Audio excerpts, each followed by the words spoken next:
Bonjour les élèves, dans cette vidéo je vais vous montrer comment fonctionne votre espace sac à dos afin de réussir au mieux vos exercices et d'être le plus autonome possible dans votre apprentissage. Vous allez voir comment. Alors, si vous avez cliqué sur cette vidéo, c'est que vous vous trouvez sur votre tableau de bord que vous retrouverez toujours en cliquant sur cet onglet dans le menu sur la gauche. Et vous voyez, dans ces encadrés colorés, vous avez différents parcours qui ont été attribués par vos professeurs.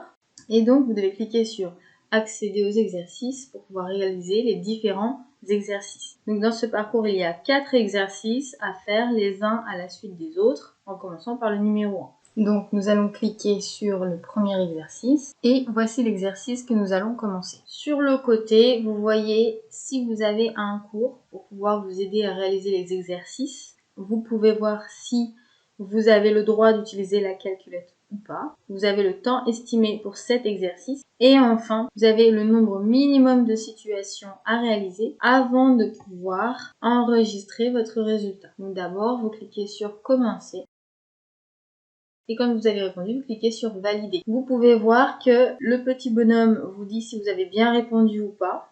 Et vous avez toujours une correction. En cliquant sur suivant, vous allez avoir une deuxième situation similaire à la première. Et vous continuez, sachant que pour cet exercice, nous devons avoir réalisé 5 situations avant d'enregistrer le résultat.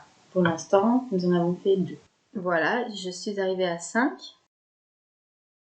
Donc dans ce cas, on peut enregistrer le résultat, mais si on veut améliorer son score global, on peut continuer à faire des exercices. Par exemple, si je veux en faire un en plus pour améliorer mon score ou bien pour m'entraîner davantage, j'en fais 1, 2, 3 en plus. Voilà, maintenant j'enregistre mon résultat. Et lorsque j'ai terminé un exercice, celui-ci se met en gris clair et affiche le score obtenu. Une fois que j'ai terminé, je passe au deuxième exercice, puis au troisième, puis au quatrième. Si je retourne sur le tableau de bord, si vous avez un petit calendrier, cela signifie qu'à l'intérieur de ce parcours, il y a des tâches. Ce sont des exercices que vous devez rendre avant la date indiquée. D'ailleurs, si vous retournez sur votre tableau de bord, vous les retrouvez en bas dans la section « Mes tâches en cours ». Enfin, tout en haut, vous avez les évaluations qui sont comme des parcours avec des exercices à l'intérieur, mais qui doivent être réalisés dans un temps bien précis. En haut à droite, vous avez également un calendrier qui vous résume l'ensemble de vos tâches à effectuer. Pour changer votre mot de passe, vous cliquez sur Compte, Changer mon mot de passe.